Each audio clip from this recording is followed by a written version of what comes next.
Balmosina.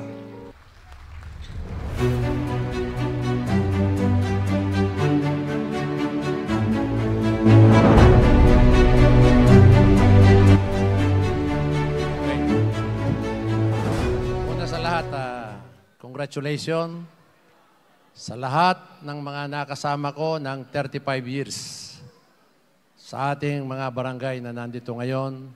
At bago ko po ipakilala ang ating panauhin, gusto ko lang batiin ang ating mahal na mayor at mananatiling mayor ng Quezon City, Mayor Joy Belmonte. At siyempre, ang kanyang katambal o kapartner simula noon hanggang ngayon. At mananatili pa ring Vice Mayor. Walang iba, Vice Mayor Gian Soto. At lahat ng mga city councilor na nandito, nasa palagay ko rin 100% mananatili pa rin kayong mga councilor. Magandang gabi sa inyong lahat. At bago ko po ipakita yung ABP ng ating panauhing pandangal, gusto ko pong sa harapan ninyo, magpasalamat ng taos sa aking puso, ang aking pamilya, sapagkat siya po ang dahilan kung bakit ako ay napunta sa DILG. Siya po ang nag-recommend, kumuha sa akin na makasama niya dito sa DILG at ang assignment ko sa kanya ay tumulong na iangat ang lahat ng barangay sa Pilipinas at sinabi nga niya na yung karanasan mo, yung karanasan ko, pagsamahin natin sapagkat ang ating pong panauhing pandangal ay subok sa gawa, hindi sa salita. Siya po ay dating konsihal ng Mandaluyong. Naglingkod siya batang-bata. At pagkatapos po na siya ay maging konsihal, siya ay naging mayor. Nakita nyo naman nung araw kung ano ang larawan ng Mandaluyong. Kasabihan nga nung araw, nung bata-bata pa tayo, pagka nakatira ka sa Mandaluyong, saan ka ba nakatira? Sa loob o sa labas? Pero ngayon, nakita nyo, world class na. Sapagkat sa kanyang galing, sa kanyang husay, ay nakita nyo kung ano ang mga nagawa nila sa Mandaluyong bilang mayor. At pagkatapos niyang maglingkod bilang mayor, naging congressman. Nakita nyo rin kung ano ang mga nagawa niya sa Kongreso. Kaya subok na subok ito, hindi lang sa executive, pati sa legislative, nakita po ninyo. At nang siya ay maging professor pa rin sa UP, isipin nyo, yung kanyang kakayahan, yung kanyang talino, yung kanyang husay, yung kanyang puso, ay inyukol niya rin sa pagtuturo sa UP. Yung maging professor ka sa UP, iba ang standard mo. Kumbaga talagang ikaw ay magaling, mahusay, sharp. Kaya yan po ang leader na ipakikilala ko sa inyo. At pagkatapos niyang maglingkod at maging professor, siya naman ay naging MMDA chairman. At nung siya ay maging MMDA chairman, nakita niyo may crisis tayo. Nakita niyo naman noon na may COVID. Paano niya nagawa na ang Metro Manila ay i-unite ang lahat ng mayor? Paano siya araw-gabi ay kumikilos noon kung paano ipa-implement lalong-lalo na sa mga lugar na talagang ang mga tao ay hindi mapigil sa paglabas. Pero dahil sa kanyang abilidad, dahil sa kanyang husay, nakita nyo kung paano niya hinandle ang MMDA. Kaya napakaganda rin ang kanyang mga nagawa sa MMDA. At dahil sa kanyang track record na yan, nakita nyo rin kung paano niya hinawakan bilang campaign manager nung tumakbo ang ating Pangulong Bongbong Marcos.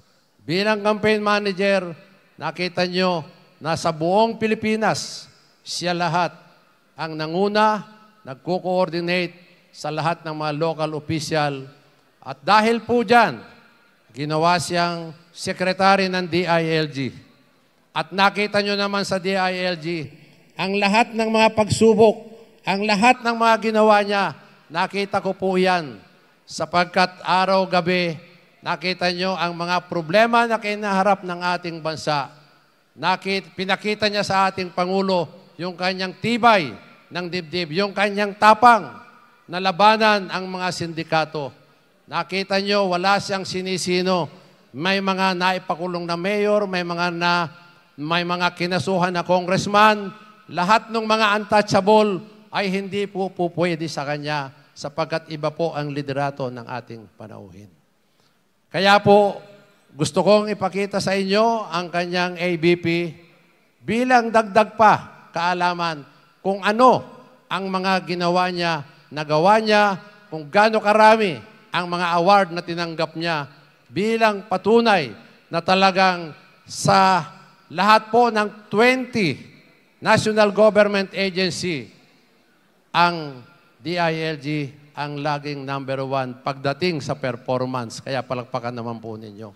Isipin po ninyo, consistent po yon sa loob ng 2 taon. Ibig sabihin, talagang pinakita niya sa kanyang panunungkulan ang pagiging subok sa gawa at hindi sa salita.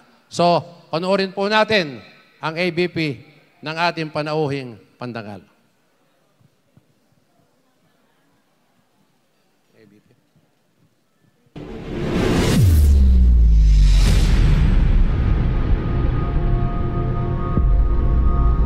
Our guest of honor and speaker today has served as the chairman of the Metropolitan Manila Development Authority and as a mayor and a congressman of Mandaluyong City. While serving as the local chief executive of Mandaluyong, he also served in a concurrent capacity as president of the League of Cities of the Philippines from 2007 to 2010 and of the Union of Local Authorities in the Philippines. He was also a lecturer at the University of the Philippines, the National College of Public Administration and Governance, the Development Academy of the Philippines, and the Local Government Academy. Under his helm, Mandaluyong received numerous awards such as the prestigious 2015 United Nations Public Service Award in recognition of his initiative, the Project Teach. Said project was used as template for other third world countries, bagging the Galing Pook Awards in 2013 along with the city's Garden of Life Park. Mandaluyong City has received the Presidential Award for Most Child-Friendly City in the Philippines in 2011 and was conferred the Seal of Child-Friendly Local Governance as Top Regional Awardee in January 2016 by the Council for the Welfare of Children. Mandaluyong was hailed as the most business-friendly city in the Philippines. The city also ranked #2 in the top performing cities based on locally generated revenues in 2010 to 2011 comparative report of the Department of Finance, Bureau of Local Government Finance. In 2014 and 2015, the city was conferred the Seal of Good Local Governance by DILG for passing all the criteria of the core and essential components: good financial housekeeping, social protection, disaster preparedness, business friendliness and competitiveness, environmental management, and peace and order. The city also received the Nutrition Honor Award, the highest award conferred by the National Nutrition Council to an LGU that has consistently achieved the Crown Award, the consistent regional outstanding winner in nutrition. The Kabalikat Award for Local Government Unit was also awarded to the city by the Technical Education and Skills Development Authority, TESDA National Capital Region. The pioneering leader in Green Building Program was also given to him by the International Finance Corporation World Bank and adopted by the Department of Public Works and Highways. He was also awarded as the most outstanding mayor by the Senate and the House of Representatives and leading universities in the country. Not only he is the guiding force of the city, he is likewise the source of inspiration to every Mandaleño, the man behind the aspiration for a drug-free community, manifested through his Buhay Ingatan Drogay Ayawan Bida program. He is known to have lived by example to the slogan, "Deeds, not words, gawa, hindi salita," a trademark governance that he hopes would inspire other local leaders in providing genuine public service. Ladies and gentlemen, our guest of honor and speaker, the Secretary of the Interior and Local Government and Chairman of the National Police Commission, Attorney Benjamin C. Abalos Jr. Palakpakan po natin ang ating Secretary ng DILG, Secretary Benjamin Abalos Jr.